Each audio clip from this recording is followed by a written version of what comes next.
नमस्ते बच्चों, आज हम आधुनिक कविता तोड़ती पत्थर देखने जा रहे हैं। ये दूसरी कविता है आधुनिक की। पहले हमने देखी थी कुटिया में राजभवन, उसके आगे की दूसरी कविता है तोड़ती पत्थर। प्रस्तुत कविता के कवि है सूर्यकांत त्रिपाठी, जिनको निराला नाम से भी जाना जाता है। बहुत ही छोटी सी लेकिन गहरा आशय वाली, उसमें आशय बहुत गहरा छुपा हुआ है। एक आम स्त्री, एक गरीब स्त्री रास्ते पर पत्थर तोड़ रही है, ऐसी एक कहानी कवि को दिल को छूती है और इसलिए कवि ने अपनी भावनाओं को यहाँ पे व्यक्त किया है। तो आज हम इस कविता को देखेंगे। सबसे पहले हम कवि परिचय संक्षेप में देखेंगे। तोड़ती पत्थर कविता का नाम है। कवि है सूर्यकांत त्रिपाठी, जिनको निराला नाम से भी जाना जाता है। निराला जी का जन्म है 1896 में मेदिनीपुर महिषादल नगर में हुआ था। बचपन में ही माँ की मृत्यु हुई। उसके पश्चात कुछ ही दिनों में पिताजी की मृत्यु हुई और इस गरीब परिस्थिति में उन्होंने अपने संघर्ष में जीवन को उन्होंने पूरा किया।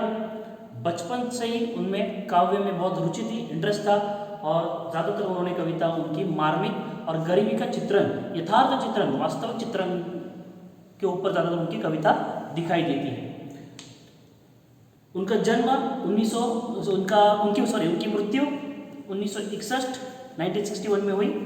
उनकी कई सारी रचनाएं, जिसमें परिमल, गीतिका, अनामिका है। प्रस्तुत जो कविता है, निराला जी की भाषा बहुत सहज है।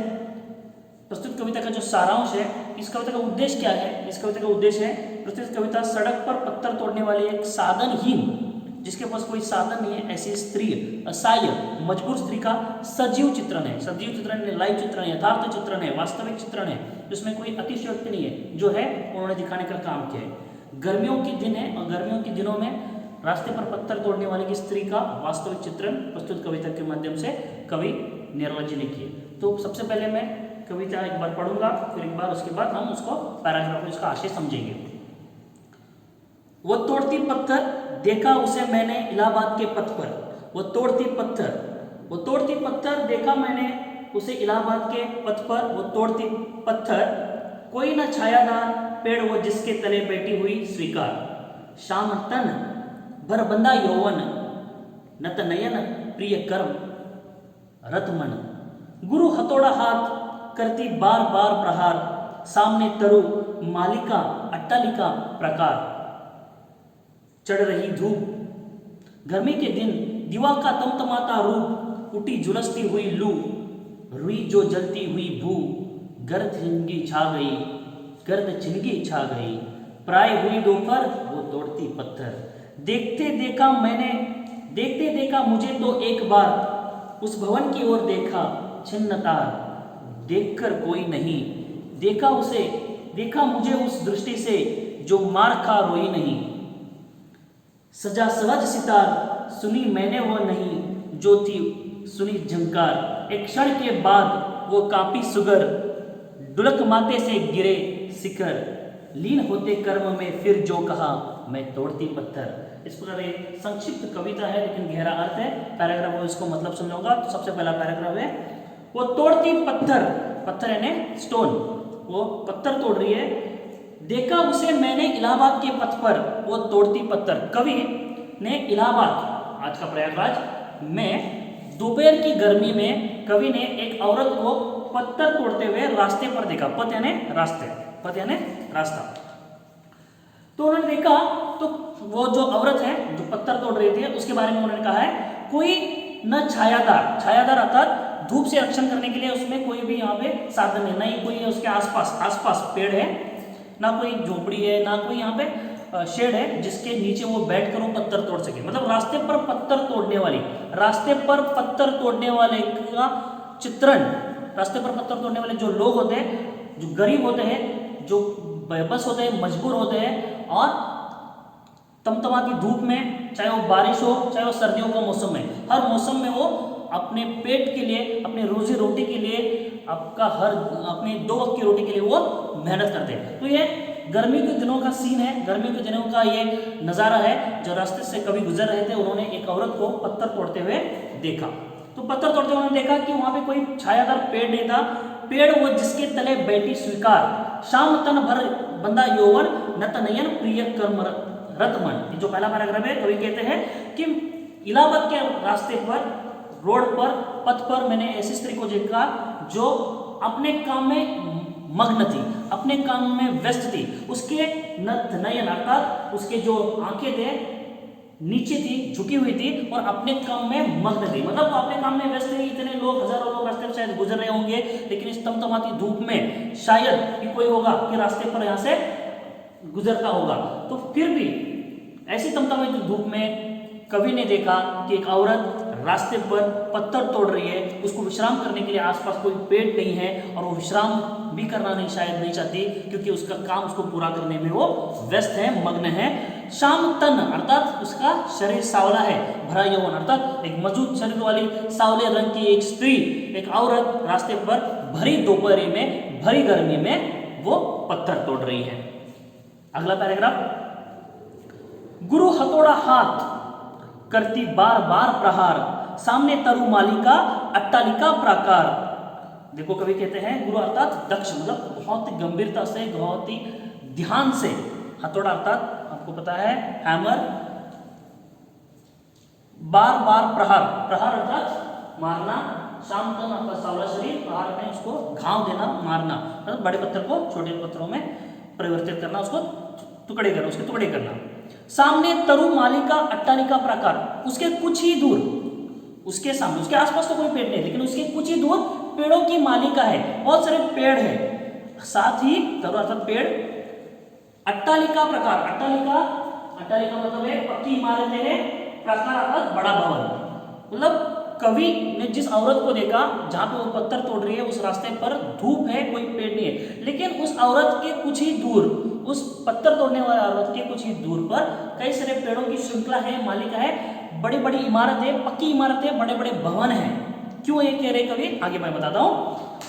चढ़ रही है धूप गर्मियों के दिनों, चढ़ रही है धूप गर्मियों के दिन, दीवार का तमतमाता रूप, उल्टी झुलसती हुई लू, रुई जो जलती हुई भू, गर्द जिनकी छा गई, प्राय हुई दोपहर वो तोड़ती पत्थर। इस पैराग्राफ में जो कठिन शब्द है उसमें है दीवा अर्थात दिन, लू अर्थात गर्म हवा, रुई अर्थात कॉटन, गर्द अर्थात धूल। अभी दोपहर की गर्मी है, जो गर्म हवा, तो कवि कहते हैं, देखो आगे कहते हैं कि दोपहर हो चुकी है, धूप बहुत तेज आ चुकी है, गर्म हवाएं आ रही है, लू अर्थात गर्म हवाएं आ रही है, और इसी गर्म हवा के साथ साथ जब गर्म हवाएं चलती है तो उसके साथ कुछ डस्ट अर्थात कुछ गर्द छिनकी भी यहाँ पे छा गई है। लेकिन कितनी भी गर्म हवा हो, कितनी भी गर्मी क्यों ना हो, वो अपने काम में व्यस्त है। दोपहर हो चुकी है, विश्राम का समय लगभग लोगों का होता है। कुछ लोग अपनी बड़ी बड़ी इमारतों में, पक्की इमारतों में या बड़े बड़े भवन में दोपहर के वक्त विश्राम करते हैं, अपने शरीर को, अपने मन को वो विश्राम देते हैं, वो रेस्ट लेते हैं। लेकिन ये औरत अपने काम से मजबूर है, अपने काम को, अपना कर्म अपने भगवान मानती, ईश्वर मानती है। ऐसी वो औरत उस दिन के तमतमाते उस धूप में भी अपने काम में व्यस्त है। ऐसा लग रहा है कि जमीन उस कॉटन की तरह, रुई की तरह जल रही है। रुई जो जलती हुई भू अर्थात जमीन, धरती, ये जमीन, ये धरती उस तमतमाते धूप से, उस सूरज की रोशनी से आग की तरह जल रही है। अर्थात वो कॉटन, रुई, जो कॉटन अर्थात रुई जल रहा है, लेकिन फिर भी पैरों में बिना चप्पल पहने वो औरत पत्थर तोड़ने में व्यस्त है, भरी दोपहर में। तो इस प्रकार कवि ने एक ऐसी बेबस और मजबूर स्त्री का विवरण किया है, गरीब स्त्री का विवरण किया है। एक तरफ तो बड़े बड़े लोग, अमीर लोग अपने महलों में, अपने बड़े बड़े भवन में, अपने घरों में विश्राम कर रहे हैं। गरीबी और अमीरी के बीच जो फासला है, जो डिस्टेंस है, उसको ही दिखाने का काम, उसको ही दर्शाने का काम प्रस्तुत कविता में कवि निराला जी ने यहाँ पे किया है, सूर्यकांत त्रिपाठी जी ने यहाँ पे किया है। गरीब गरीब होता बनता जा रहा है, अमीर अमीर बनता जा रहा है, महलों में रहने वाले लोग और अमीर बन रहे हैं, और दूसरी तरफ रास्ते पर भरी गर्मी में, चाहे वो बारिश का मौसम हो या हर मौसम में हो, अपने दो वक्त के लिए, रोटी के लिए, अपने पेट के लिए मजबूरी के कारण वो धूप में भी काम करने के लिए विवश है। सामने कई सारे मकान है, पेड़ है, लेकिन उसको वहां पर विश्राम करने का भी शायद मन नहीं है, क्योंकि सामने जो टास्क, सामने जो काम उसको दिया है, उसको उसको शायद पूरा उसको करना है, इसलिए कवि ने उस बेबस स्त्री का, उस लोगों का विवरण किया है जो गरीबी से मजबूर है और अपने पेट के लिए दिन रात मेहनत कर रहे हैं।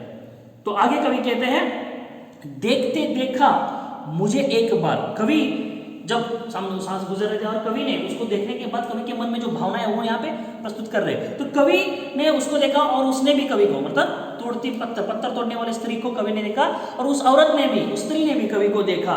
देखते देखा मुझे तो एक बार उस भवन की ओर छिन्नतार कटा हुआ, छिन्नतार अर्थात कटा हुआ, छिन्नतार अर्थात कटा हुआ, देखकर कोई नहीं, देखा मुझे उस दृष्टि से जो मां रखा रोई नहीं, सहज सहज सितार सुनी मैंने वो नहीं जो थी सुनी झंकार रिदम, एक क्षण के बाद वो कांपी सुगर, अर्थात सुगर एक विशेषण है, एडजेक्टिव है, एक सुंदर स्त्री, ऐसा कवि ने कल्पना के जरिए सामने वाली स्त्री को काली सावली होने के बावजूद भी एक सुंदर स्त्री की उसको कंपेयर किया है, उसका विशेषण उसको कहा गया है, विशेषता उसकी कही गई है।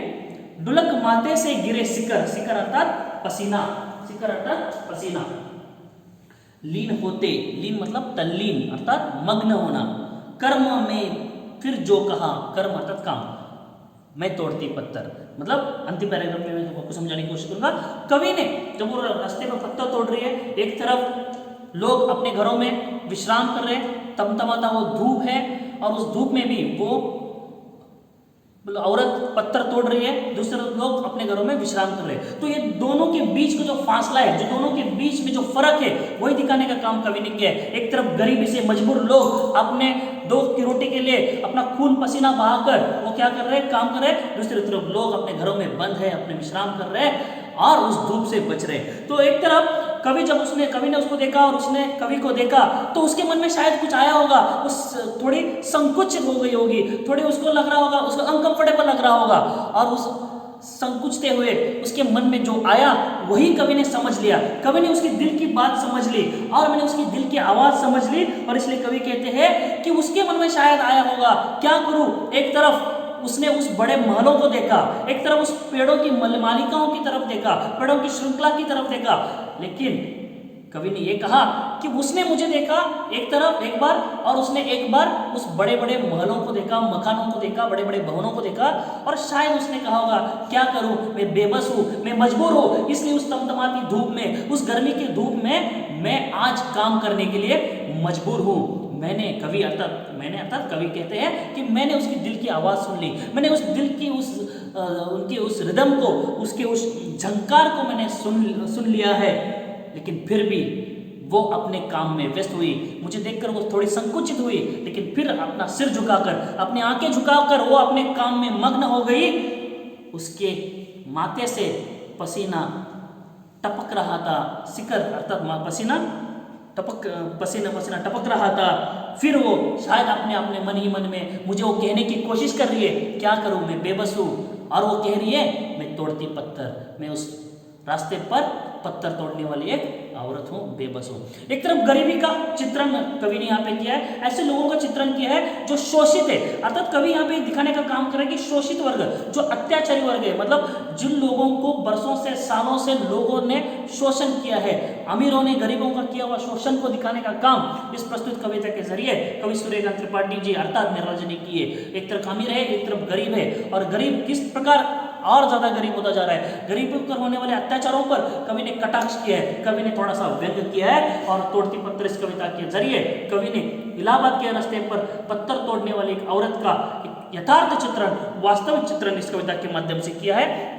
और इस कविता में एक गरीबी का चित्रण है, गरीबी का यथार्थ अर्थात वास्तविक चित्रण है, जो रास्ते पर पत्थर तोड़ने वाले लोग होते हैं, जो ना धूप देखते हैं, ना सर्दी देखते हैं, ना बारिश देखते हैं, उनका काम होता है पत्थर तोड़ना, चाहे वो कितने बड़े बड़े मकान क्यों ना हो, कितने बड़े बड़े पेड़ क्यों ना हो, भवन क्यों ना हो, वहाँ के विश्राम करने के लिए भी लोग वो लोग रास्ते पर पत्थर तोड़ने विश्राम करने के लिए भी रुकते नहीं है, कि उनको काम होता है पत्थर तोड़ना। और बड़े बड़े महलों में रहने वाले लोग इनको देखकर सिर्फ आगे बढ़ते रहते हैं, उनको मदद करने के लिए कोई नहीं आता। गरीबी का वास्तविक चित्रण, मजबूरी का वास्तविक चित्रण इस प्रस्तुत कविता के जरिए कवि सूर्यकांत त्रिपाठी जी ने यहाँ पे किया है। धन्यवाद।